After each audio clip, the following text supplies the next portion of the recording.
ನಾನು ಕೇಳ್ಪಟ್ಟಿದ್ದೀನಿ ಸರ್, ನಿಮಗೆ ಮಲೆನಾಡು ಅಂದರೆ ಭಾಳ ಇಷ್ಟ. ನೀವು ಆದಷ್ಟು ಟೈಮ್ ಮಾಡಿಕೊಂಡು ಒಂದಷ್ಟು ದಿನದ ಮಟ್ಟಿಗಾದರೂ ವಾರ ತಿಂಗಳಲ್ಲಾದರೂ ನೀವು ಒಂದಷ್ಟು ದಿನದ ಮಟ್ಟಿಗೆ ನೀವು ಮಲೆನಾಡು ಕಡೆಗೆ ಹೋಗಿ ಒಂದಷ್ಟು ದಿನ ಕಳೆದು ಬರ್ತೀರಿ ಅಂತ. ಏನು ಸರ್ ಇದು, ಯಾಕಾಗಿ? ಇಲ್ಲ, ನಾನು ಬರೀ ಸಿಟಿನಲ್ಲೇ ಇದ್ದವನು. ಹ್ಮ್. ನಾನು ಹಳ್ಳಿ ನಮ್ಮ ರಾಜ್ಯದಲ್ಲಿದ್ದಾಗ ಸ್ಕೂಲ್ ರಜಾ ಸಿಕ್ಕಿದಾಗ ನಾನು ನಮ್ಮ ಹಳ್ಳಿಗೆ, ನಮ್ಮ ತಾಯಿ ಊರು, ನಮ್ಮ ತಂದೆ ಊರು, ಚನ್ನಪಟ್ಟಣ.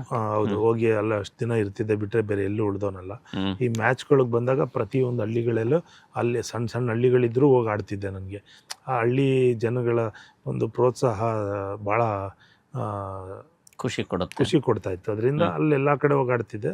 ಬಟ್ ಮಲೆನಾಡು ಯಾವಾಗ ನನಗೆ ಇಂಟ್ರೆಸ್ಟ್ ಆಯಿತು ಅಂದರೆ ಒಂದು 95 ಮೇಲೆ ಹ್ಮ್ ಹ್ಮ್ ಆ ಗ್ರೀನರಿ, ಅದನ್ನು, ಆ ಬೆಟ್ಟ ಗುಡ್ಡಗಳು ಇದೆಲ್ಲ ನೋಡಿದ್ರೆ ಹ್ಮ್ ಏನು ಸ್ವರ್ಗಕ್ಕಿಂತ ಏನು ಕಮ್ಮಿ ಇಲ್ಲ ಅದು. ಅಲ್ಲಿ ಹೋದಾಗ ಏನೋ ಒಂದು ಪಾಸಿಟಿವ್ ಎನರ್ಜಿ ನನಗೆ. ನಾನು ಭಾಳಷ್ಟು ಸಲ ಅಬ್ಸರ್ವ್ ಮಾಡಿದ್ದೀನಿ. ನಾನು ಫಾರೆಸ್ಟ್ ಒಳಗಡೆನೂ ಸ್ವಲ್ಪ ಹೋಗಿದ್ದೀನಿ ನಾನು, ವಿತ್ ಪರ್ಮಿಷನ್ನು.